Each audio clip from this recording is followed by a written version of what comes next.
The broadcast is now starting. All attendees are in listen-only mode. Good morning, everybody. This is Erica Perkins Jasper from the ITA. And Rebel, can you mute? Because I can hear an echo right now. I am muted. At any rate, let's just go ahead and do a quick check. The beauty of doing GoToWebinar with all of you as opposed to all of our coaches is a lot of you are in year 3 of utilizing it as a platform, so you know the drill. But just to make sure you've got audio and can hear me, let's go ahead and raise our hands. Awesome. There is audio. All right, we'll take your hands down here. Same drill as per usual for GoToWebinar. We will get started here.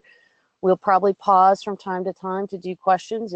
You'll go ahead and raise your hand when you've got questions. We'll also utilize the questions box, which should be marked by a word that says questions or possibly a large question mark. So my name is Erica Perkins Jasper. I'm the Chief Operating Officer of the ITA. I will introduce my fellow presenters here in a moment. But I think a lot of you are aware who went through the certification process this summer that there were some significant rule changes pending, or possibly they had happened when you went through the certification process. So we put together these webinars to help all of you and get a little more detail on some of these changes so you can properly implement them this fall and this spring. For those of you, and I'll try not to bore you to death with policies and procedures of the ITA, but overall, in terms of governance, we've made a lot of strides in our coaches' governance over the last 3 years. My boss and our CEO, Tim Russell, started on July 1st, 2015, and the existing structure was really there was 2 coaches operating committees, and those operating committees were charged with basically making all tennis related decisions for the ITA. So that generally applied to championships, rules, and rankings.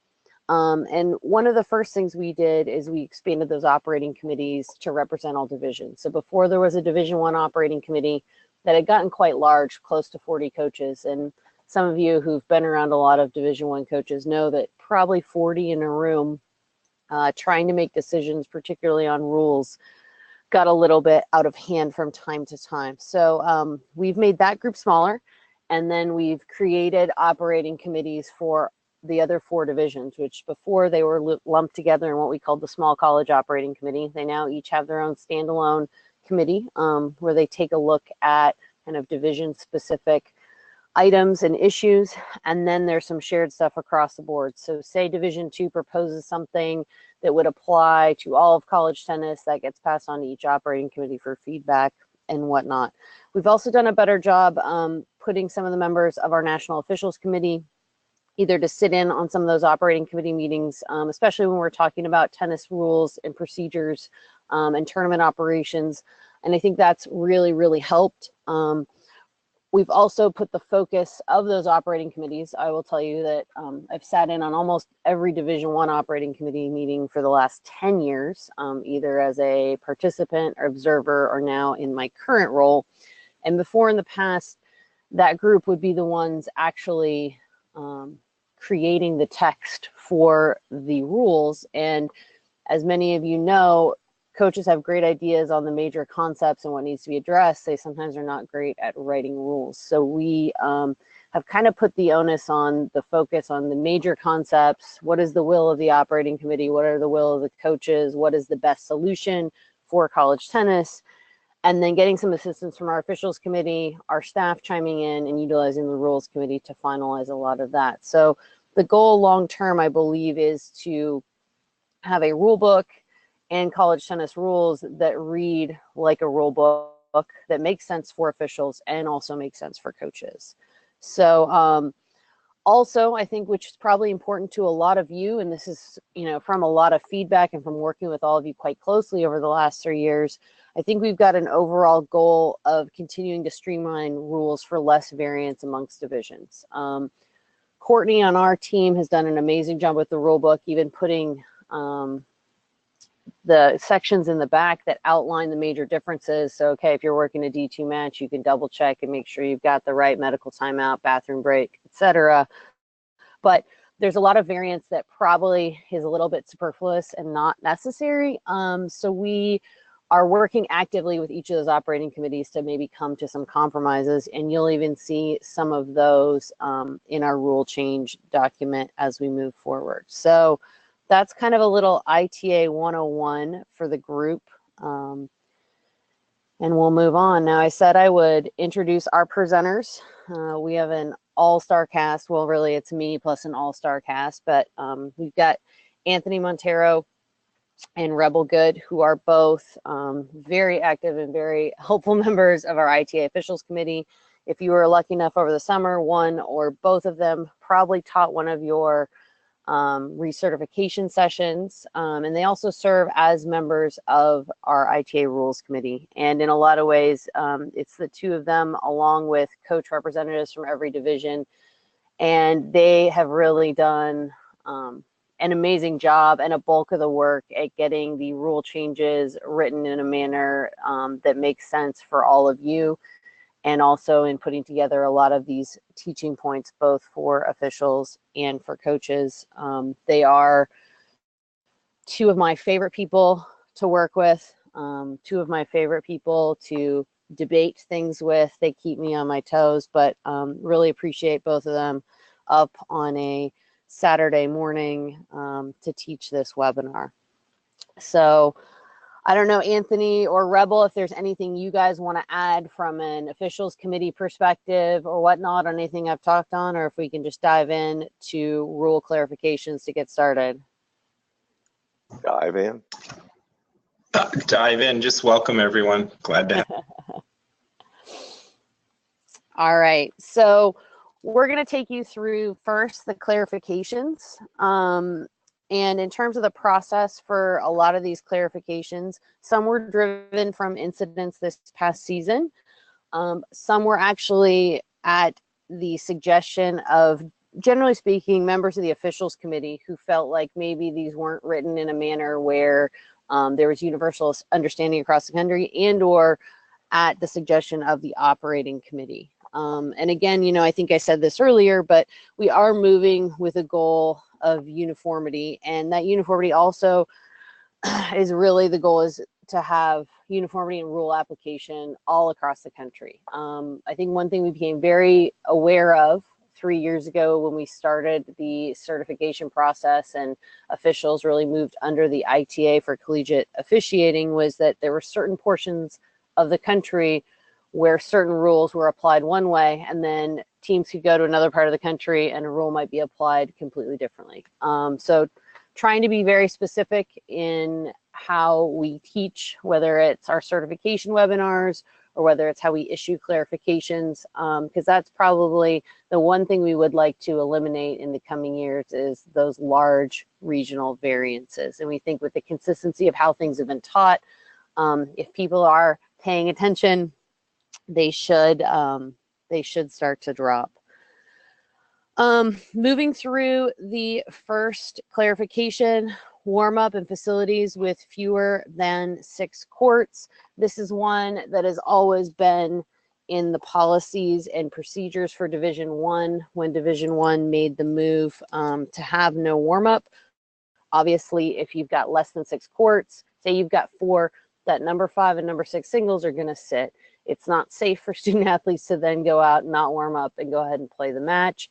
So it has always been intended that there should be a 10-minute warm up with used balls between opponents. Somehow that never made its way into the rule book. With Division II switching to the no warm ups as well, we felt it was really important to include it in there. And then as we started having more conversations with both officials and coaches, realizing that it really just needs to be in there for anything, because there was some confusion in terms of that. And I think one thing to mention as well is obviously for Division I and Division II, because there is no warm-up technically for those divisions. Basically, that warm-up is that start of that match. So, you know, if they were to take a medical timeout or a bathroom break during that warm-up, that counts as their one for that match. So that's just something to be aware of, because I know we have a few questions there. Rebel or Anthony, anything to add there before we move on? Yes, Erica. Actually, Yes. during that warm-up, if they were to want to go to the bathroom, they wouldn't be taking their bathroom break. They would have to take a medical timeout, because once the warm-up starts, they couldn't take a bathroom break until after the third game of the match. Absolutely. Sorry, very good nuance there. Thank you. And I think one thing too, and honestly, we're talking about a small portion of matches where this ever would come up, but I think there's some proactive officiating and referee work there too, is reminding coaches, reminding players as they're heading out that players need to take care of all those things. They've got probably anywhere from an hour to 2 hours before they actually play. Probably should not be needing a break 2 minutes in or any kind of medical timeout unless they have some kind of severe injury during the warm-up. Moving on to lineups, you know, I think one thing we've taught for a while is that you really need to stay out of lineup issues. That being said, we kind of came to the realization that it is helpful when the officials have a working understanding of basic lineup concepts. So we've actually gone ahead and expanded that section and provided a few examples, both for our coaches and for all of you. So the ask on our end is really, when you get your new rule book, which should be middle of next month, to spend a little time rereading and understanding the lineup rules. And the same thing goes, major lineup issues, and you've got a coach who is contesting someone's order of ability, and it's not a real basic rule, like someone trying to move someone from number 5 singles to number 1 singles, where I think everybody should know, okay, that's not allowed. If they're really talking about order of ability and they're saying, well, no, your number 4 is better than your number 3, you can stay out of that. You can send them to the ITA, which is going to be to me or to Corey, or you can tell them, you know what, you can protest after the match. But the more basic lineup rules and violations, our ask is that to everybody have a working understanding, and I think that helps expedite things long term. Anthony or Rebel, anything to add in there on lineups from your guys' experience, both as a referee and as an official? Not by me. No, I'm good. And I think too, this is an awareness one, and those of you who serve as referees quite a bit know this, but if it is a non-conference match, that is an ITA dual match, that obviously would come to us.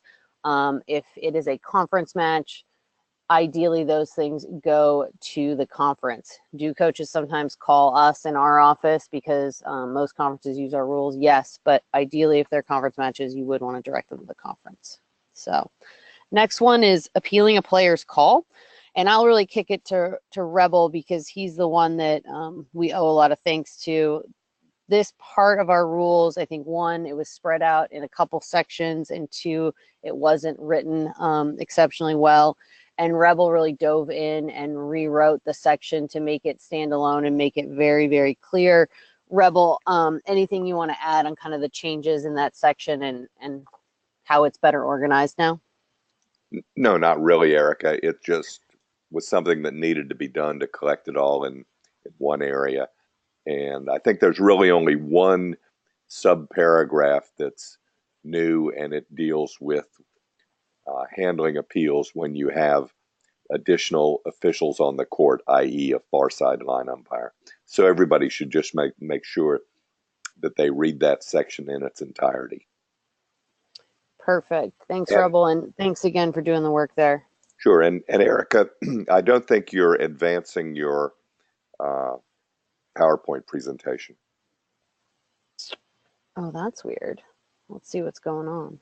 Or at least I don't see anything other than the initial screen. Let's see what's going on here. There. Is that better? All right. Thanks, Rebel. All right, and I apologize for that to all of you. Now you can see the screen. In terms of inclement weather, which is the next one, I think for a lot of you, this is probably a no-brainer, but occasionally it'll come up where coaches don't have an understanding. So you have a match that maybe gets rained out or it has to be stopped due to darkness and it does not finish, whether they can't reschedule and finish the next day or they just can't reschedule at all. Those individual matches that have been completed within the dual match, if the team match is left unfinished, those individual matches don't count. So sometimes what happens is a number one player from one team might have a huge win, but then the match does not finish. That match does not count and would not count towards rankings. And particularly in Division I, where those rankings are computer rankings and utilized for NCAA selections, that is one to be aware of. It's a pretty rare occurrence, but something just for everybody to be aware of. Immediate defaults. This is one that was always existing, but I think we did not have it written in the rule book, is the referee can move immediately to default if the conduct warrants. And I don't think we have to go into detail in terms of what egregious conduct that would be, but you probably have a very, very good idea. But now that is in writing and just something that we are sharing with our coaches, because I think we've had scenarios where coaches think that you have to go through the progression, and no, if it's bad enough, the referee can move immediately there. Anything to add there, Anthony or Rebel? Nope. No, I'm good. You guys aren't going to default me from the webinar? Shoot. Not yet. All right. The next one is who may coach. And I think a lot of you got this clarification in the middle of last season. And it came out of an incident, and I'll be very specific with it because it's probably just a good one to be aware of. And you've probably had it happen and either just said it's not a big deal or didn't know how to deal with it. But a coach did their job and designated a player as an extra coach in the singles portion. That being said, that player was actually playing singles. So what happened was it was a number 5 or 6 singles player. He got done and he popped on to the number 4 singles court and just started coaching. Well, there were a lot of mistakes that happened throughout that. Is anytime I think a coach designates a player, if you're the referee, you need to know what player that is. And so that, the referee did not know what player had been designated. Therefore, she could not make the determination or even know that that player was in the lineup. So basically, the clarification is that you can designate a player, but that player cannot be playing in that segment of play. So you can have somebody who's only playing singles coach in the doubles, and you can have somebody who's only playing doubles coach in the singles. But a player who's playing doubles cannot coach in the doubles, and a player that's playing singles cannot coach in the singles. We're a really unique sport in that I think we're the only collegiate sport where players are allowed to actually coach in the matches, and it provides, I think it's a little bit tricky for all of you. To help with all of this and also just help with the organization and professionalization of how we do things, this year's scorebook will look a little bit differently. And I think you guys know that now there's a space where all the officials for the match and the referee need to be indicated. There now will be a spot under each team where the head coach will be listed, as well as the other 2 coaches who will be working with that coach. If they are to designate after in doubles and then they want to swap one out, say it's a player, they would just do what it would look like for, say, a direct line substitution in doubles. They would cross that person out and write the next person in.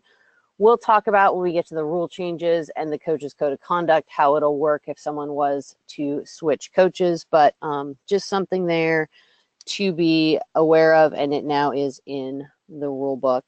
Anything to add there, or tips or tricks for you guys from your experience as referees with who may coach? Nope. Just know who they are. Agree. Just know who they are, prior to the match, and that will solve 90% of your. Yeah, and I think too, it's not an embarrassing thing to ask. A coach designates a player, go ahead and ask them and make sure that you know exactly who that player is. That's really important in terms of doing your job because of the standards we hold to coaches, standards for players, etc. Moving on in terms of reporting, we had some very loose rules about reporting things, and frankly, they were very archaic and had to do with faxing and probably mailing letters via Pony Express, but we've tried to modernize those. Courtney and myself are in the process of creating some online reporting forms for everybody. So, you know, it'll be basically defaults, ejections, physical contact. There'll be a number of things that trigger the referee within 24 hours to go ahead and report any incidents. And on the flip side, just so you are aware, and this shouldn't make anybody nervous, I'm sure everybody does a great job, but you know, on the flip side, coaches will also have ability, if an incident was to happen with an official, to go ahead and report that as well. So just trying to get a little bit better handle of any kind of incidents happening in matches. Obviously, if you feel like there's something that could be borderline that happened, you can always reach out to Courtney on our team and give her a heads up, and she can say, okay, this is something that you need to report, or, you know, no, but here's how you want to handle it. Here's my advice, etc. So anything to add, guys, on reporting before we dive into the actual rule changes? Nope. No, I would just stress the timeliness. You know, you really should be doing it 24 hours from the incident. We still get people who write us 2 or 3 weeks after an incident. So. Yeah, and you know, that's a great point, Anthony. Thank you for hitting on that. And from where I sit, because we oversee officials and coaches, and we have you know, policies and procedures in place for incidents that do happen, it is super important. You know, we had something that I would have considered fairly severe, and someone waited a week to report it, and in that interim, that team had played 2 more matches. It becomes really difficult, I think, to handle these things professionally when it isn't, when we aren't notified right away. So thanks for adding that in, Anthony. I would suggest Okay. 2.4. Oh, go ahead. Sorry, Rebel, go ahead. I would suggest 2.4 hours. 2.4 hours is your exact time. I will say that I find that doing things right away at the end of the match is a lot easier than saying you'll do it the next morning, but that's just maybe personal opinion. So in terms of rule changes, we'll go through all of these ones that you see up on the slide right now fairly quickly, and then we'll put some emphasis on some of the larger ones to wrap up. But this is a scenario that, you know, if you've got questions, we will pause and answer any questions, or you can put questions in the questions box. And obviously, Anthony and Rebel will do a great job answering all of those. So D2 format is the first one. And I think I mentioned it, that D2 will be moving to a format almost identical to Division I. So they'll be utilizing no ad scoring throughout. They will now play a doubles point instead of each doubles match counting for 1 point. Doubles matches will be 6-game pro sets, not 8-game pro sets. And the singles matches will be exactly the same in terms of it'll be no ad, but 2 out of 3 with a full set for the third. Obviously, if the match is clinched, the default is to move to the shortened format, so the 10-point tiebreaker. The only time you go away from that would be if both coaches agree. The one option is that D2 teams, and some of this has to do with NCAA play dates and some limitations on them and their players that we don't have at the Division I level. They have a few more dates and a little more flexibility, is they have the option of play. So the ITA default format for both Division I and Division II is clinch play. And despite anything you think or heard, that's always been that. So that means you play the doubles to clinch. So that means somebody wins 2. It doesn't matter if that third match is still playing. Play is stopped, and you move to the singles. And then it's play for the singles, which means you complete all 6 singles matches, regardless if the match is clinched. Division I has always had the option of clinch. And you see a lot of the very competitive top Division I conferences playing clinch in their conference format. Some of that is travel schedule. Some of that is physicality, and it's the end of the season, and they're trying to protect the players. Some coaches and conferences like clinch. But the ITA format is clinch play. Okay, but in Division 2, they have an extra option of play, which means somebody clinches that doubles point and wins 2 doubles matches. That third doubles match, if they've agreed beforehand, they can finish that match. Because there's a lot of coaches who want more doubles results, and I think a lot of it is they don't also have an individual tournament like Division 1 and Division 3 have. So something to be aware of. If you're the referee and those coaches have agreed to that, that should be something the coaches are informing you of. Hey, we're going to play clinch, or hey, we're going to play. If they don't tell you that and they haven't agreed to that, the default format is going to be clinch, play. And I think also and this is definitely a coach's issue, but I think the more you guys are aware, the better it is unless there is a conference rule that supersedes an ITA rule or it's an approved experimental format. And I'll give you the heads up that D3 and NAI may have some experimental formats this year. The ITA format for that division are the only options. So there's no rule that basically allows them to play whatever they want as long as both coaches agree. Division 1 had a rule like that, but that changed over 2 years ago. So just a heads up on that, because I know there were some coaches that pulled a couple fast ones on referees this past year, and then we spoke to those referees and they were like, no, the coaches told us they were allowed to do that. No, they can't. So just be aware of that. Anything on D2 format, Rebel or Anthony, before I move on? Not from me. Nor me. All right. Going to time between singles and doubles, and I won't try to bore you too much with the details of how we got here, but it was kind of an interesting exercise, and I think long term, even though it will be a change and all of you will have to work at it this first year, as will the coaches, long term, it should make your jobs actually easier and more straightforward, and hopefully make things just a little bit more professional in how we conduct matches. So somewhere along the way, when Division 1 moved to the shortened format that they play today and the break was moved to 5 minutes, one of the conversations that occurred, and in all the paperwork that went out there, was that if there was a change to the singles lineup after the doubles, that the affected matches, so say I was coaching a match and I pulled my number 4 singles player, so my 5 moves to 4, 6 moves to 5, and my 7 moves into 6. Those 3 affected matches would have an additional 5 minutes from the time the other coach was notified of the change by the referee. That was really the intention of the Division 1 Operating Committee. I can't say many things with confidence, but I can say that with confidence because I was on the Division 1 Operating Committee at the time. But what was happening was there were, whether it was a poor job of us educating people on it, not getting it in the rule book, a lot of officials were giving the opposing team an additional 5 minutes for all positions. So it kind of came back that a lot of these breaks were turning into 8, 9, 10-minute breaks, and that was not really the intent of it. And we got back in discussions with Division 1 Operating Committee, and the coaches went, you know what, we don't need additional time. We're not doing a lot of coaching anyway at that point.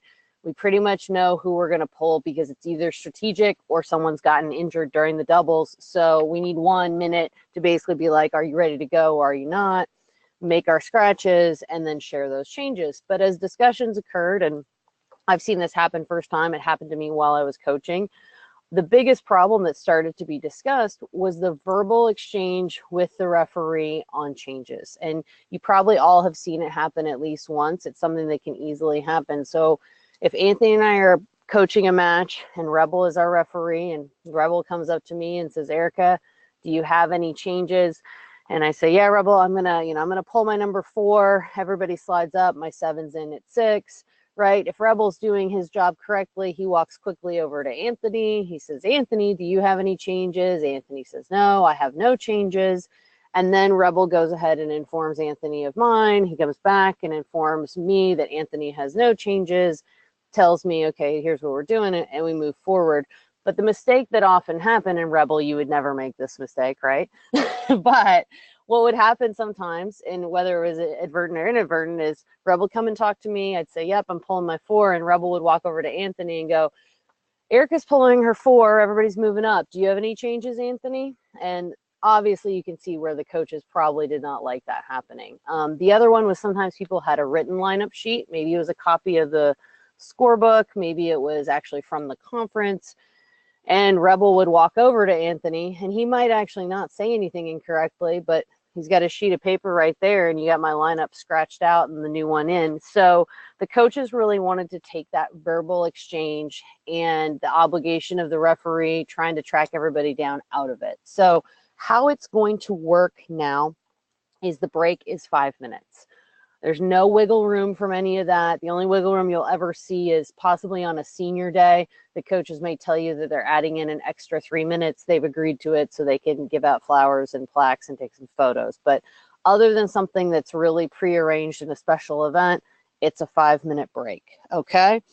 At the 2 minute mark, the referee and the two coaches will meet at a predetermined spot. My suggestion, if you're a referee, and I'll have Anthony and Rebel walk through probably the ideal at the end here, but is probably on the court that the last doubles match finished. So if it's a Division I match and it's the doubles point, it's where the point was clinched. If it's a Division III match, it's that third match on.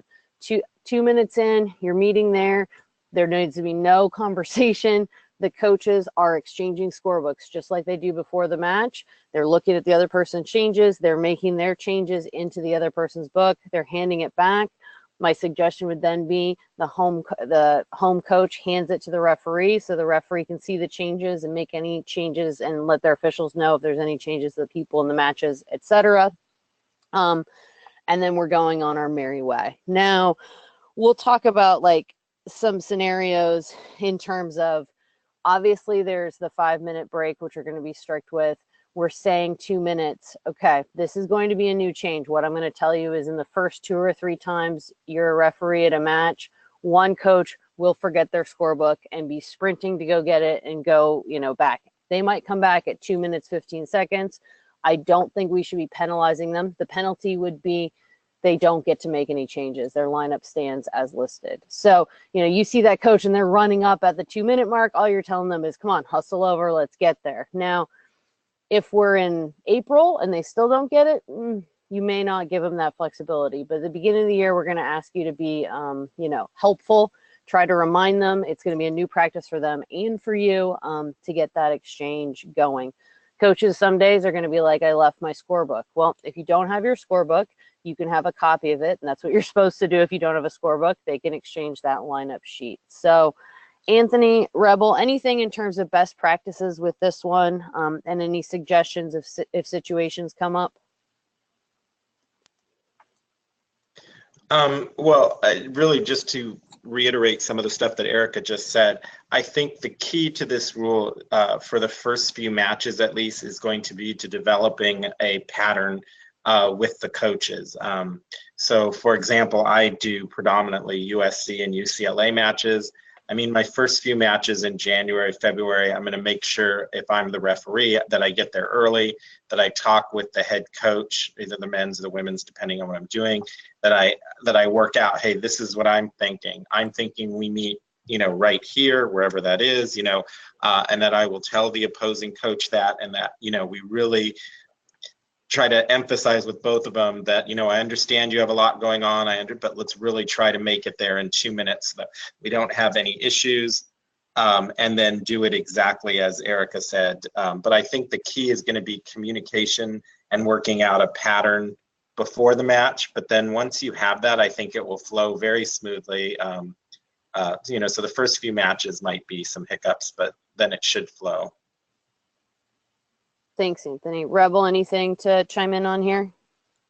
No, not really. Like Anthony says, just tell them before the match that it's going to happen and where it's going to happen. And I think don't be afraid to over communicate. Both of them just said that, but that doubles finishes. If you're on that last court, right, and you're the referee, those coaches are fairly nearby, is just saying, hey, coaches, remember, we're meeting in 2 minutes to exchange singles changes, just real quickly so you can, and even if it's a minute in and you look and one of the coaches is kind of walking away, give them the heads up. Remember, we're meeting. They're going to need some reminders. To Anthony's point, They're focused on 100 different things, so do your best to proactively help them. It'll become a pattern of play, and probably a year from now, we won't even be discussing this. So moving on to servicelets. D2 men, in the process of making format changes, there'd been a lot of D2 men's coaches. I think at the end of the day, D2 plays a lot of matches against D1 schools. They wanted to move to no servicelets. The one thing that probably will come across your desk is what happens if a D2 men's player calls a let? He loses the point. The beauty probably with all of that is most of that will happen here in the fall during individual tournaments, and it probably only needs to happen once or twice before a player gets into the patterns of play of it. The good thing is, like I said, a lot of D2 programs play at least one Division I school during the year, so this shouldn't be a significant change across the board with lets. Moving on to time between points, I think most of you are aware, and we went over this in the webinar, that is now 25 seconds between points, which was an ITF rule change. The coaches have been made aware of that as well, and also been made aware that with the additional time, I think all of you, because now, okay, we know the challenge in college matches, there's not ball kids or things like that. There's a challenge of picking up balls, but players have a little more time, I would say, not say ample time, but more time. So officials are going to be stricter with that clock. Anything to add there, Rebel or Anthony, in terms of time and time violations and whatnot? Nope, no change in your subjectivity on it. Perfect. Division II medical timeouts. Division II in both genders will be utilizing what was the Division I women's medical timeout procedure. I said it earlier, if you've got to open your rule book and you're only allowed to go to 3 or 4 pages, the tables in the back are the best part of our rule book. They will be updated with this change, and always good if you're somebody who works multiple divisions. My best practice is just make sure you're flipping through the tables and you've got the correct ones, and also know on our end, on the ITA side, we're going to continue to work hard to reduce the amount of variances between divisions. In terms of bathroom breaks, Division I men and all of Division II will utilize what was known as the Division I women's bathroom break. This is a pretty major victory on our side, because getting the Division I men to do anything the Division I women do, I think, is unheard of. So we were pretty pleased on that one. And I think what was happening, and you guys probably experienced this, is there were technically no bathroom breaks for Division I men. Even though there was no bathroom breaks, we were still assigning travel time to them. Basically, most officials at most schools, to make it sane, were creating a bathroom break for Division I men. So it was an easy sell to actually move to the formal, they get the one extended break, this is what it is. Anything, guys, to add there with medical timeouts and bathroom breaks? Not from me. Nope. And then bathroom breaks on Division III NAIA and junior college. I think this was the best practice from good referees to begin with, but we actually have it now in writing that the referee and both coaches are to agree to reasonable time pre-match. So then there's less issues there in terms of reasonable time. So that is one of those conversations. If you're the referee, you need to be proactive and make sure you guys have agreed to what that is. And probably, in my experience, reasonable time is not 20 minutes unless the bathroom is halfway across campus. So using good judgment there. And Rebel usually provides a good example of figuring out what, how long it's going to take them to get from the court and possibly from the furthest court to where they need to get to and back, and then giving them a minute or two in the bathroom there. So anything to add there, guys? Nope. All right. We moved quickly through medical timeouts and bathroom breaks. That's always world record pace for all of us. Coach interference, and some of this, I think, came from some of the conversations that we have and we'll have later on regarding coaches' code of conduct. But before, coach interference would not immediately result in the loss of the point of the coach's player. Moving forward, coach interference will result in the loss of point of the coach's player. And extreme examples of interference, this is a complete no-brainer, right? I'm a coach and, you know, I run out in the middle of the court in the middle of the point. Yeah, we know that's interference, and obviously it makes sense if my player loses that point. You know, probably the most common example is a coach calling a let. And there's going to be probably some nuance to all of that and where you're going to have to use good judgment, I think, long term, but also especially with this rule change. So probably your two kind of common examples will be now moving forward is a coach calls a let right before you're about to call it. So the player is in danger, the coach calls the let, you were just about to do that. That's probably a scenario, right? You were about to call it where you're not going to penalize that coach's player. You're going to let that let stand, but you're also going to say, coach, it's my job to call that let when the players are endangered. If you do it again, it will result in the loss of point of your player. But they were doing the right thing. I think you've got to use good judgment and use it as a teachable moment for them. You got the other scenario, which really is probably why this exists, is a coach calls a let where the players were not endangered. Maybe it's a scenario where their player's about to lose the point and the ball is trickling against the back fence 20 feet away. That is one where you're going to go ahead and their player will lose that point, and you should kindly remind them of the rule as well. Anthony, Rebel, anything to add there in terms of teaching points from your experience? No. Awesome. I don't either. If I just a quick to answer what I thought was a good question that was asked in the questions box on bathroom breaks. There was a question about why don't we just instead of dealing with travel time, why don't we just watch the player go to the bathroom, or start your clock as soon as you see the player enter the bathroom. And while in a theoretical academic discussion that might sound like a great idea, there's several reasons why we don't want to do that. One, it's not always possible while you're in the chair or on the court to know when the player has entered the bathroom. Sometimes the bathrooms are in different buildings outside the facility, so you can't do that.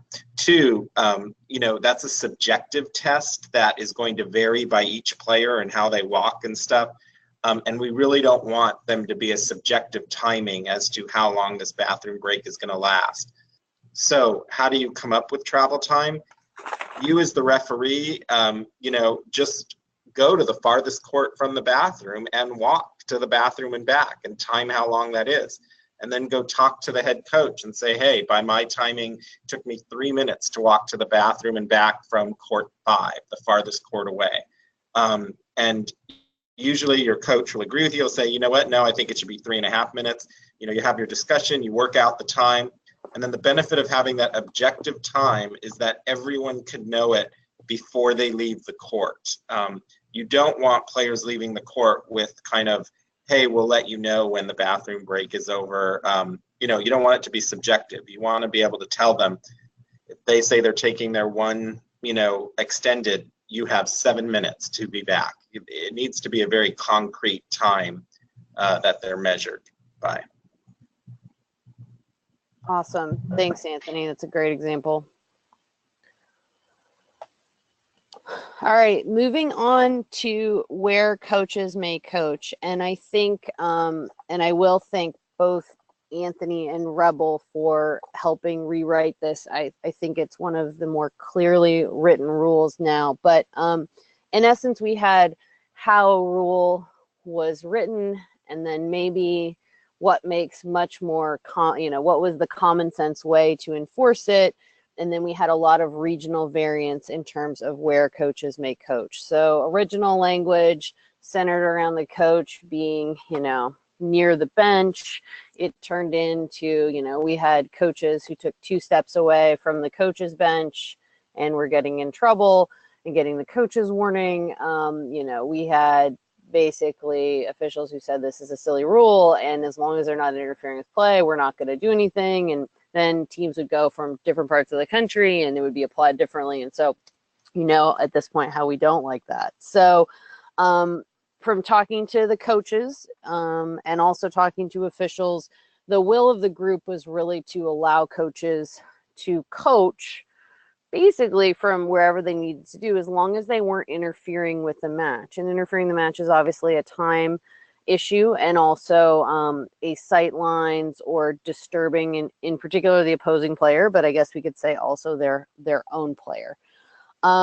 But at the end of the day, basically the new rules will read pretty simply, and they're kind of broken down into two areas. So the one is, where can coaches be when they're coaching, which means coaching would be talking to your player. In essence, that coach can be on their player's side of the court, almost anywhere coaching them. They can be on the court surface, they can be behind the fence, they can pretty much be anywhere as long as they aren't interfering with time. All right, so the ask, and Anthony and Rebel will probably hit on this as I kick it to them to finish, is going to really be being tight with that clock. If you've got a coach who's walking out to their player almost every point or multiple times in a game. The other part of the rule is where coaches can be when the ball is in play. So on a coach's, basically on their player's side of the court, there's a lot more flexibility. Obviously, they can be by the net post, they can be on the bench, they can actually be on the bench on either side, but on their player's side of the court, they can basically be anywhere as long as they're not interfering with sight lines of that opposing player and whatnot. On the flip side, if they are on the opponent's side of the court, once they leave that bench area, which should probably be 1 or 2 steps from there, they need to be back. If there's an empty adjacent court, they need to be back on that center line just like a player would. Or if there's not an empty court, they need to be outside the perimeters of the court. So that's going to be the biggest change. Probably we've got our 2 common examples. We talked about the first one, the coaches delaying play. I think that's pretty straightforward. You're going to have your eye towards that. The other example that we're probably going to see, because for some coaches this is going to be new and we've clearly defined it, there may be standing while the ball is in play where he or she is technically not allowed. Because this is a new rule, and obviously, you know, at the end of the day, most coaches are probably not trying to stand and interfere with play. If you think it's an innocent mistake, my ask of you is to kindly remind them where they're allowed to stand, clearly define that, and hopefully there's no issues. Now, if they continue to do it, by all means, you can you can enforce it from there. But those are going to be probably the couple things you'll see right away with this. Anthony, Rebel, anything to add here? Just a clarification, Erica.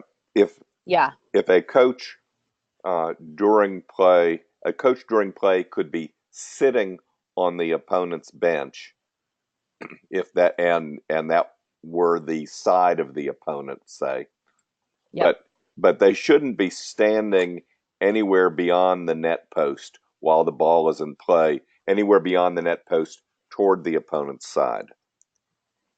Correct. Thank you. So that's one thing, and then the other is just, you raise the issue. What do we do when a coach is out of position? And I think we have to be, we have to use a light touch. We want to reel them back in, either immediately or after the point, whichever is more appropriate in your situation. Coach, you've got to be over here during play. Coach, you've got to come back to the net post, something like that. But at some point, if a coach ignores your attempts to get them to be in the proper place, the only alternative that we have is to go ahead and issue them the coach's penalty, which we'll get into later. Thanks, Rebel. Anthony, anything to add here? No, I think Rebel covered it. Awesome.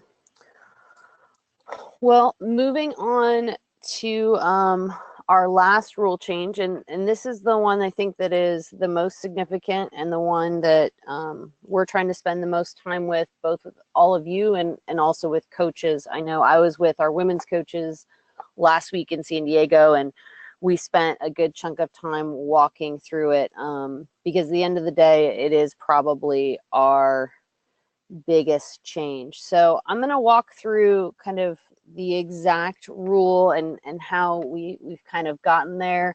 I'll let these guys chime in and provide some some concrete examples and some assistance for all of you with all of this. But as many of you know, 2 years ago, my boss, Tim Russell, sent an email to all of you and to all the coaches where he was having a tremendous amount of concern regarding sportsmanship overall in college tennis. And one of the areas that I think everyone was starting to see, and I will tell you that at Division I men and Division III men in particular, it had gotten very bad, was the behavior of bench players, and also due to one notable conference essentially making its own rules that maybe weren't thorough enough in nature, the behavior of spectators at certain facilities. So as you know, 2 years ago, we made significant changes to the bench player rules and the behavior that we expected out of them, and really clarifying that they weren't spectators. But we also got a little stricter and more direct with our spectator rules and put some emphasis there.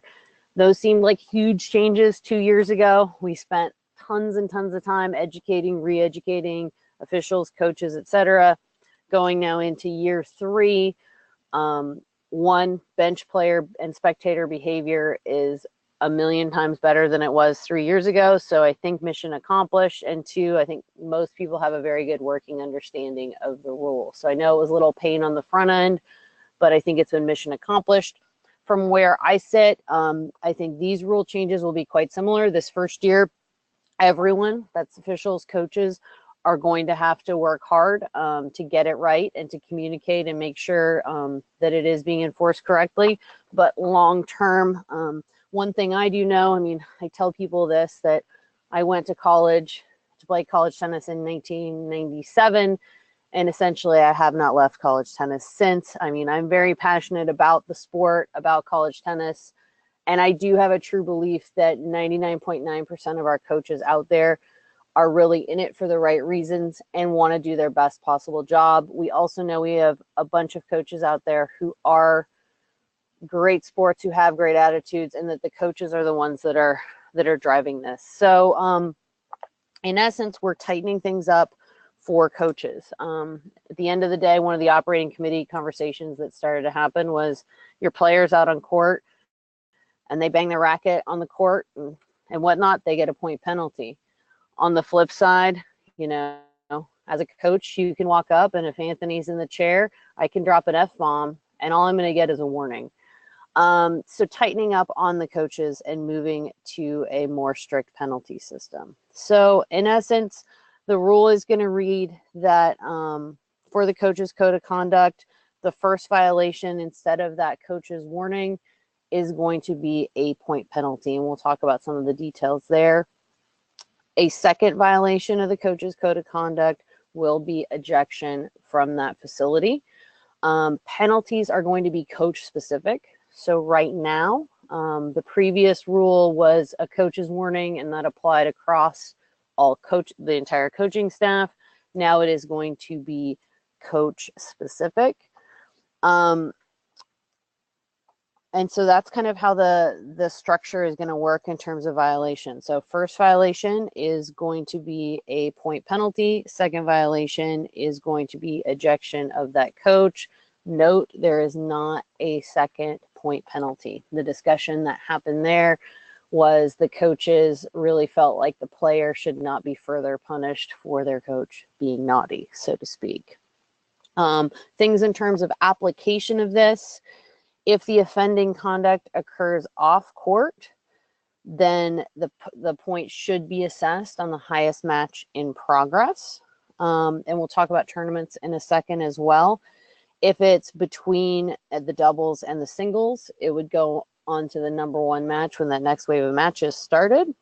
And if the referee assesses the point penalty, there shall be no appeal. If, say, a roving official or a chair umpire assesses the penalty, then the appeal is to the referee, but that referee's decision is final. Where things change for dual matches is going to be application of that first point penalty. Obviously, if it's on the court where the match, where the match is being played. If somehow it's an off-court penalty or after a match, it's going to be applied to the match that's furthest in progress. So that might be a determination that the referee is going to have to make quickly. If there's no matches in progress, it's going to be the next match out. There is a possibility in a tournament scenario that match could be the next day. In terms of ejections, the ejection will be at a tournament for the remainder of that day. It will not be for the remainder of the tournament. In terms of ejections, I believe we even say that that coach needs to be moving and out of the facility within 1 minute. I'll let Rebel and Anthony talk a little bit about how to handle scenarios if someone is moving slowly, etc. As part of the rule, we talked about reporting earlier, if a referee ejects any coach, obviously that's something we need to be informed of. I think all of you know that we have an ITA ethics committee. We're trying to really be on top of this and this rule, so that will be something that needs to be reported. Before I go into examples of improper conduct, Rebel, Anthony, anything I missed there that we need to chime in on? The point of the 1 minute is to get them going. It's not to hammer them.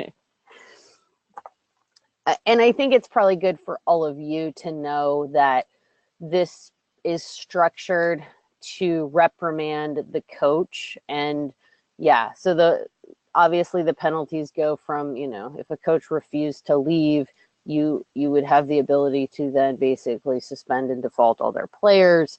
We never want to hurt players, and I think that was one thing the operating committee spoke clearly on for bad behavior of their coaches, but if coaches continue to push the envelope, that is what will happen. In the rule itself, which I think will be helpful to all of you, and I think the coaches have so far felt it's helpful, there are examples of improper conduct. Example A, a coach may not use any profanity or any obscenity while addressing an official. So no gray area there. They drop an F-bomb, that goes right into coach's code of conduct. They should get that point penalty right away.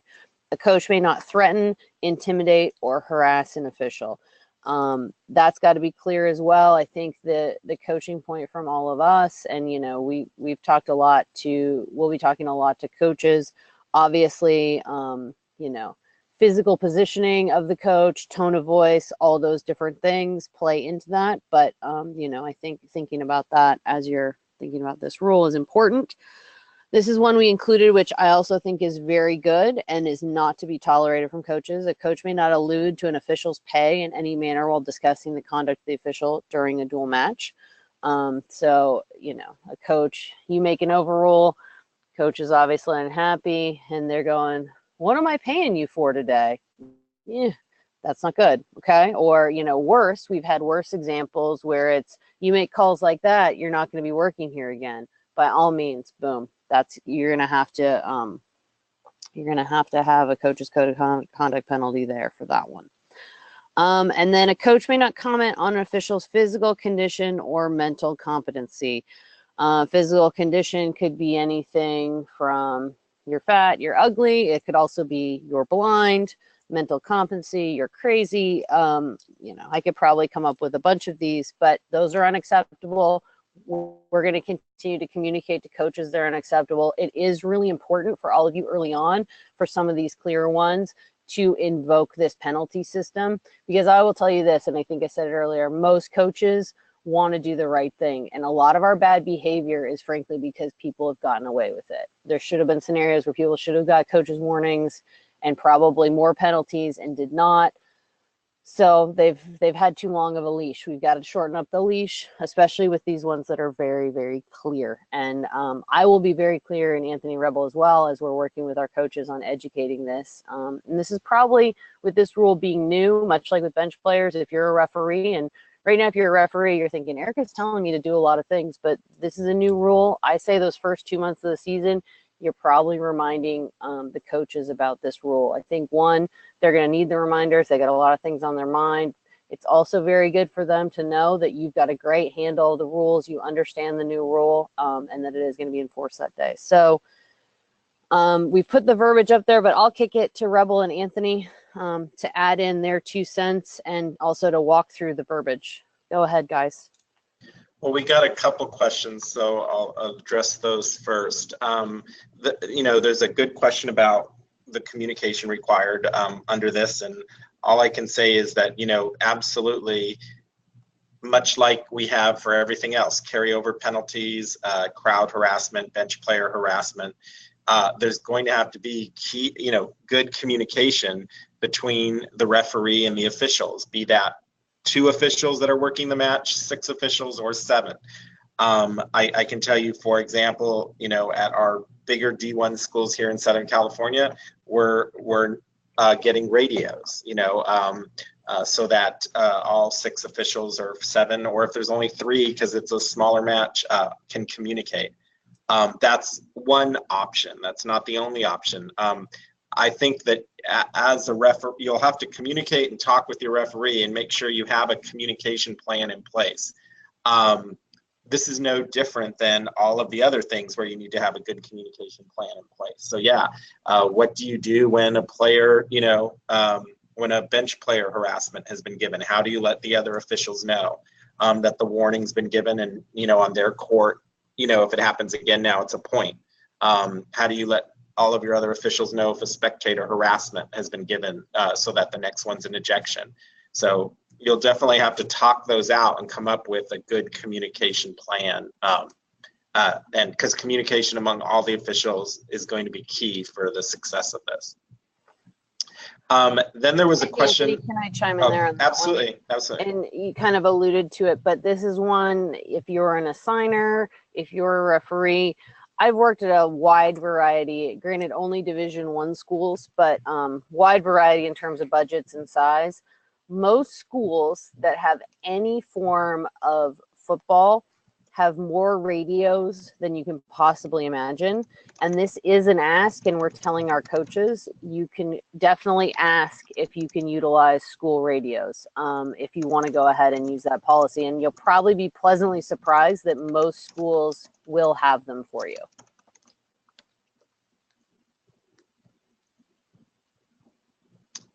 Okay. Then the next question is about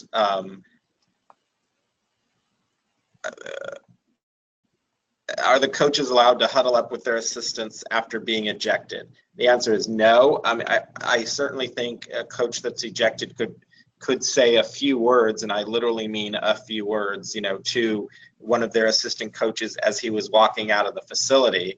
But no, anything longer than that, and certainly not a huddle. So, I think that, the assistant coach could probably walk with him as he's walking out of the facility to the extent that he needs to get a download on the match the coach was watching or something like that. And then lastly, there were some questions about where to assess the code, and I'm not quite sure I understand the question, so I'm just going to kind of go over this rule one more time, and then if I don't answer your question, just retype it. But if you had a situation where you could not assess where a coach specifically was coaching, or where he was, the conduct that he was doing that we gave the point penalty as to where it should be assessed.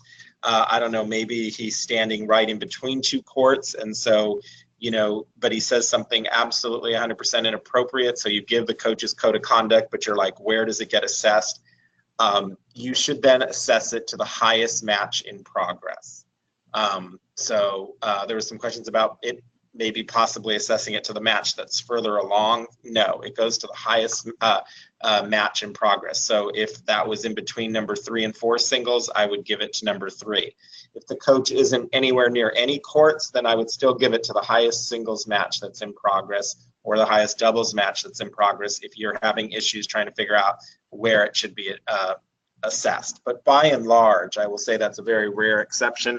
By and large, when a coach commits an infraction, it's very clear what court he or she is on. Anthony, the distinction is that it's highest match in progress when it happens in a dual match. If it should happen in individual competition and a coach has more than one player out there, it goes to the match that's furthest along.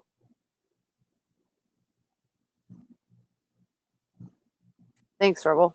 And thanks, Anthony. Anything else you guys want to add in on this? Rebel, do you want to go through verbiage for everybody? Well, before I do that, I think, and this might just be a matter of nuance, Anthony, but it seems to me that if we're giving a coach who's been ejected a minute to leave, are we going to get involved in what they're going to do, what they're doing in that minute? Or are we going to stand on the idea that they shouldn't be continuing to coach? This has to do with if they decide to talk to their assistants during that minute. What do you think, Anthony? I think that I'm really not going to get too worried about what they're doing until the minute is up. But, when the minute is up, they are hopefully on their way out of the facility. Right.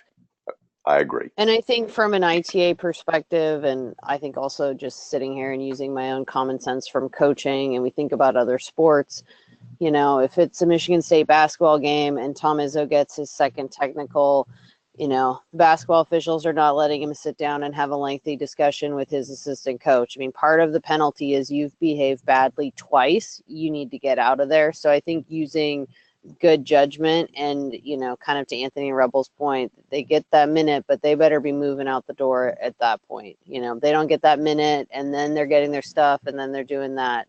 They've screwed up twice. And, to me, coaches being ejected probably should not happen that often. I think a lot of coaches who maybe could have borderline behavior, they're going to get a point penalty and they're going to tighten it up, much like with bench players. A lot of times bench players got the bench player warning. They might have even had a teammate get a penalty as a result of their behavior, but basically bad behavior stopped for the most part. I would hope, and I think we will see this, that ejections should not happen that often. Is that fair to say, guys?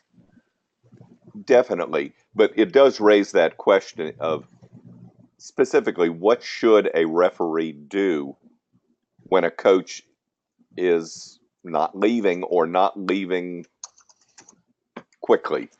And I would say rather than being officious and applying the worst part of the rule immediately, that you would say to the coach, you've got to leave now or I'll be defaulting all your matches, rather than just saying all the matches are defaulted.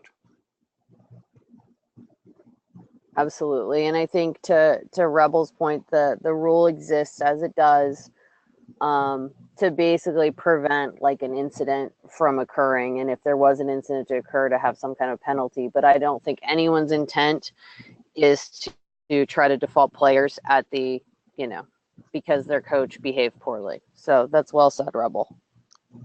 Thank you. Now, as to the verbiage, we put this in here because when you give a coach's penalty, the point, or the point in particular, it affects the score. So it demands that there be an announcement made. So we've patterned this announcement to be comparable to a code violation for a player. So the coach's code of conduct violation announcement is simply coach's code violation, audible obscenity, for example, point penalty, Clemson. Or if you happen to give a second one, coach's code violation, abuse of official, Clemson, the coach is ejected. And these need to be made, for the match and for the fans.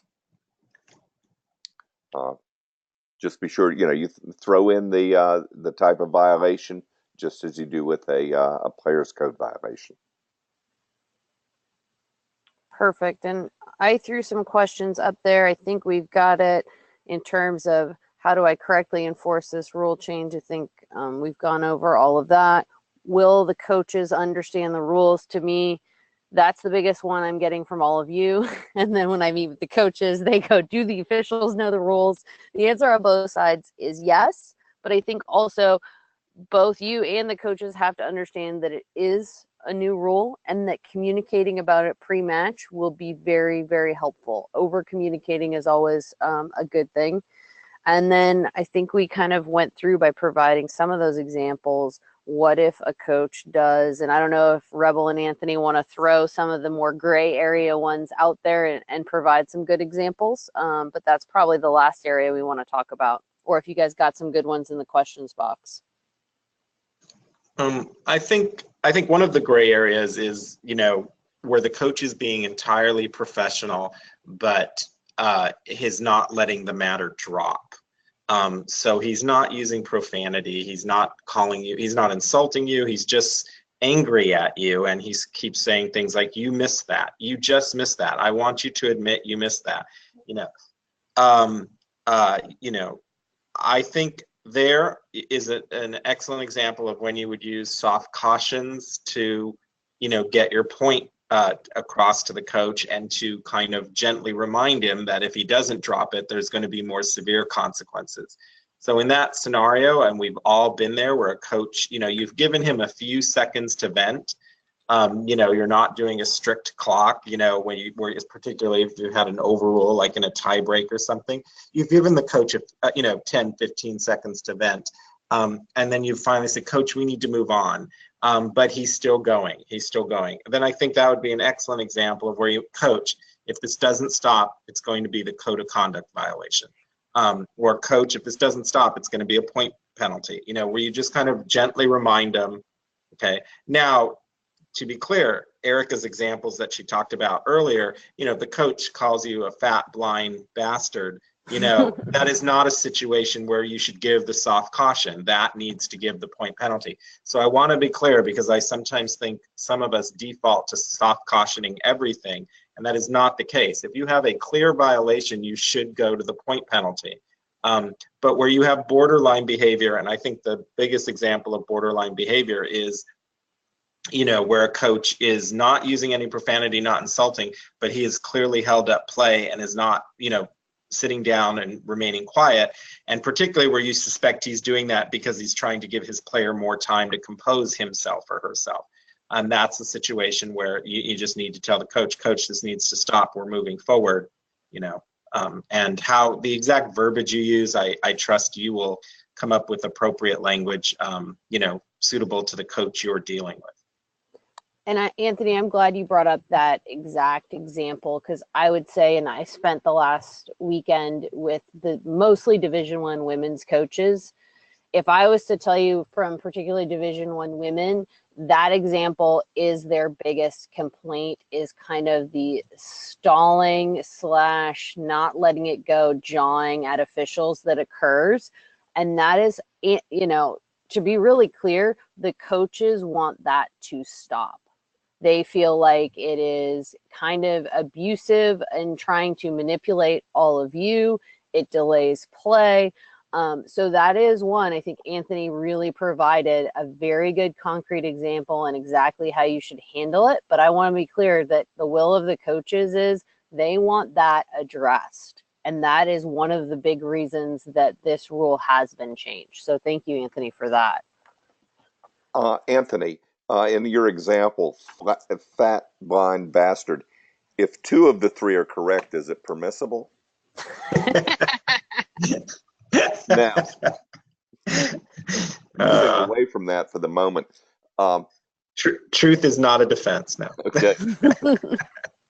One of the things that all officials, not just referees, but all officials need to be aware of when dealing with coaches is that when the coaches make rhetorical comments or comments where there's no question involved, that we don't need to necessarily be engaging them. That can simply prolong things. So, listen to the coach for what they're saying, and if no response is necessary, you don't have to make a response.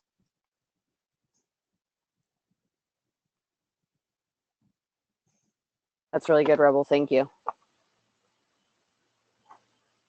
All right. Any other questions in the questions box that you guys think need to be addressed here? No, I think we got all of them. Awesome. Well, as I've put up here on the slides, obviously, if you've got further questions, comments, etc., you can send emails to Courtney Potke on our team. I think She's not joining us today, but probably needs to be said again. She's really done an amazing job on the admin side for us.